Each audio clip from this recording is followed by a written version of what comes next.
حسن خیل صاحب هیواد کې تقریبا د څه باندې تیرو شلو کلونو په راتګ سره افغانستان کې ټکنالوژي په پراخه کچه باندې یو ډول سرعت سره رامنځته شول او راغله. دغه برخې ته په کتو سره ستاسو باور باندې د نورو ژبو ترڅنګ یا د نورو مسایلو ترڅنګ د پښتو ژبې د بډاینې لپاره دغه برخه کې د ځوانانو مسؤلیتونه د دوی کار دا څه ډول ارزوئ، څومره مهم دی؟ ټکنالوژیک پرمختګونه روان دي. زمونږ او ستاسو ټولنه باید هم د دې برخې یو جزو اوسیږي. موږ هم باید دغه ټکنالوژیکي پرمختګونو سره ځان سیال کو. یو تعداد ملګري دي یو هڅه پیل کړې ده د پښتو بډاینې لپاره په موزیلا کمان وایس کې. هلته دوی غږونه ثبتوي، پښتو جملې هغه کوي، پکې په سیستم کې اضافه کوي تر څو په راتلونکي کې د دغه شیانو د اسانتیا لپاره او تر څو دغه ټول متنونه دغه ټول شیان موږ ته په پښتو وړاندې سي.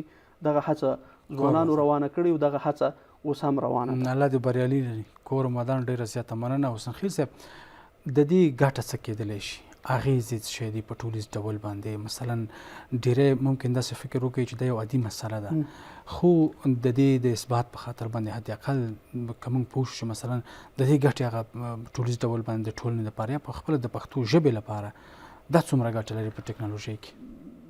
ګټې ډېرې زیاتې دي. پښتو به د ټکنالوژي ژبه سي، پښتو به ورسره بډایه سي.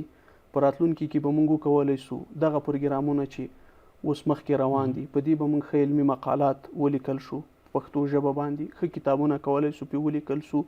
متنونه به انګلیسي متن به پښتو ته ژباړل کېږي، پښتو متن به انګلیسي ته ژباړل کېږي. د یوټیوب له لارې چې کومې آموزشي خپرونې ترسره کېږي هغه کولی سو چې موږ په پښتو خپله نوې مورنۍ ژبه باندې واورو. همدغسې په ټکنالوژیکي پرمختګ کې به موږ د نړۍ سره سیال اوسېږو او دغه پرمختګونه چې روان دي د دې نه به شاته نه اوسېږو. هر څوک چې غواړي خپله ژبه بډایه کړي باید داسې آرام کښېنني. موږ او تاسو دپاره هېڅوک کار نه کوي. دغه نړۍ کې چې نن کومې ژبې پرمخ تللي دي همدغسې ځوانانو کار کړی ده، زحمت یې ویستی ده او خپلې ژبې بډایه کړي دي.